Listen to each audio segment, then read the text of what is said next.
Hey guys, Charlie here, welcome to another video. If you know that you have to build an email list, and you probably heard it a lot, like build your email list, there's so much benefits into email marketing, and if you don't have an email list, you're probably not secured, you don't have a secure business, social media can go down any day. So you already know this, and you probably already started building your own, but you don't know exactly what to write at first, or maybe you don't even like writing, or you don't know how often you should write. So basically, what I did, I read this book called .com Secrets by Russell Brunson, and he explains how he does this.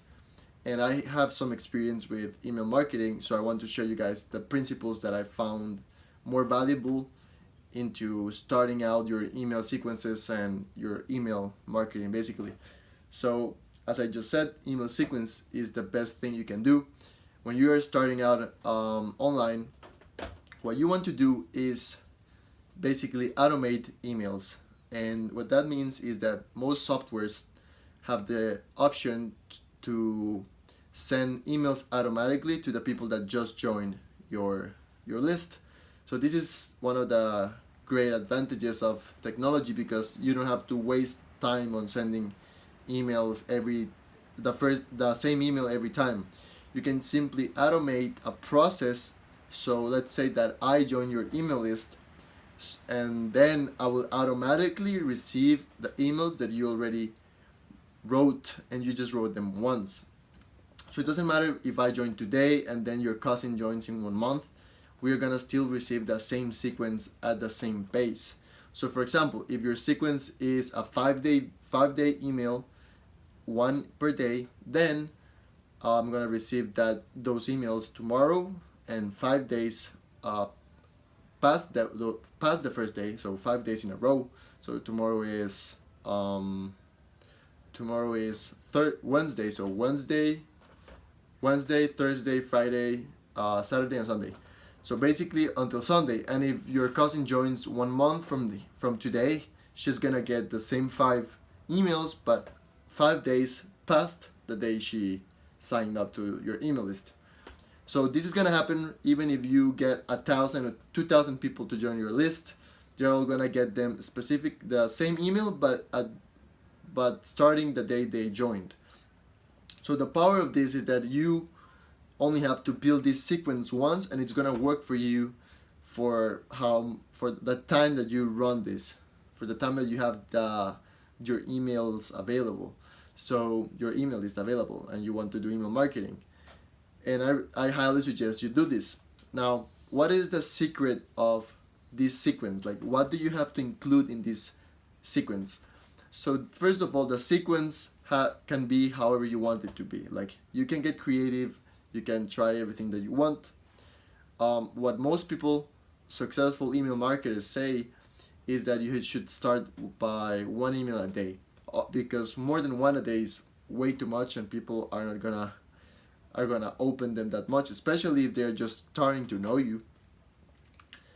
And doing like one a week or three a week is too little. Like, they don't get traction, and they don't get like very into you.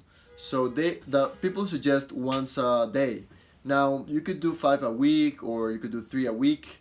It really depends on you. Like, you determine how much you want to do, how much time you have, how much you like writing or not, how good you are also influences this, because if you're not that good, maybe you should do more a day, but maybe you want to keep the quality high, so you will do less. So this depends on you. Now the important thing here is that the first email is gonna be an email that is gonna set the stage. So what that means is that you're gonna tell a story. Always speak your emails through stories. So you're not gonna email people and just talk to them about, like, formally, like if you were talking to your teacher. You're gonna send emails telling stories. So what this means is that you're gonna think of any short story that you can think of in your life, or maybe a client story, and you're gonna share it with people. And the purpose of the emails is that, number one, they have to be entertaining.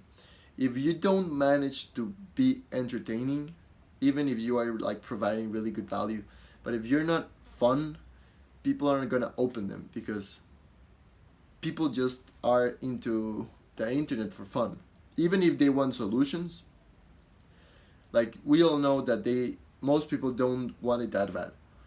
And the best way to keep them engaged is by being fun. Now, what if you're not a fun person? Don't worry, you don't have to be funny. You have to be entertaining. And being entertaining means that you're able to tell stories that are relevant to people, that people can relate to.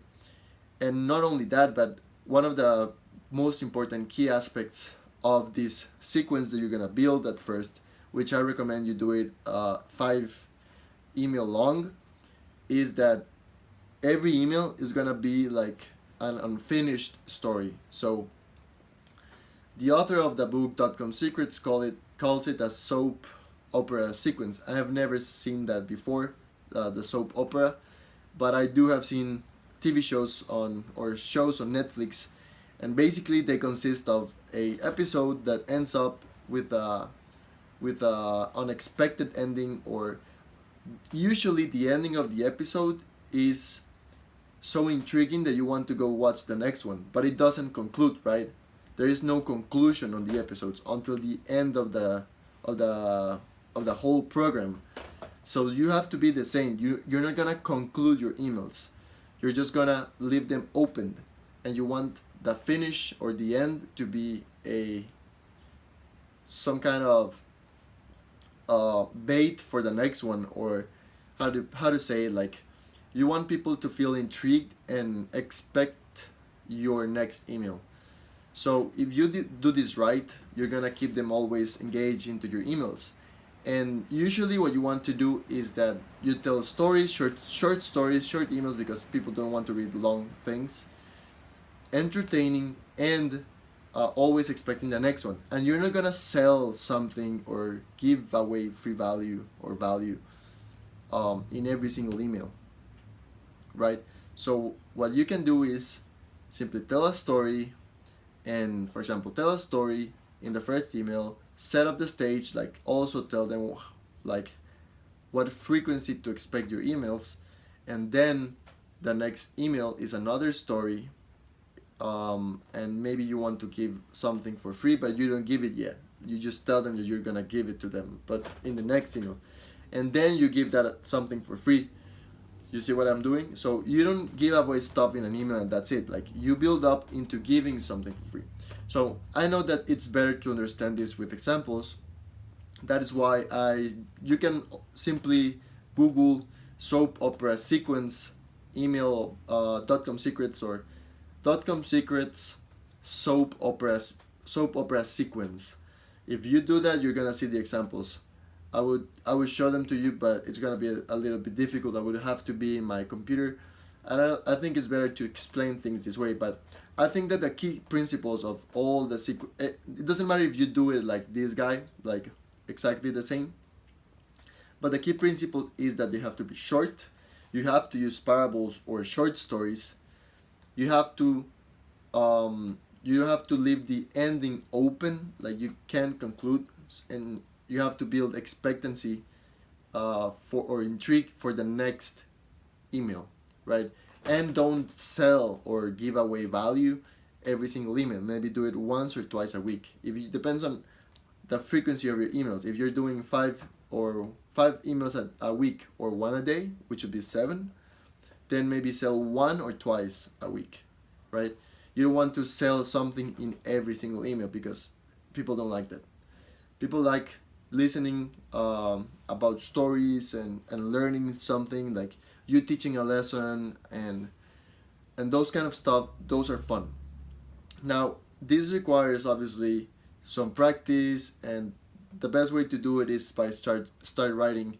So I encourage you to start your first email, to send your first email, to create your own sequence and get the benefits of start getting the benefits of email marketing. That's it for today's video, guys. Hope you enjoyed, and I'll see you in the next one. Pura vida.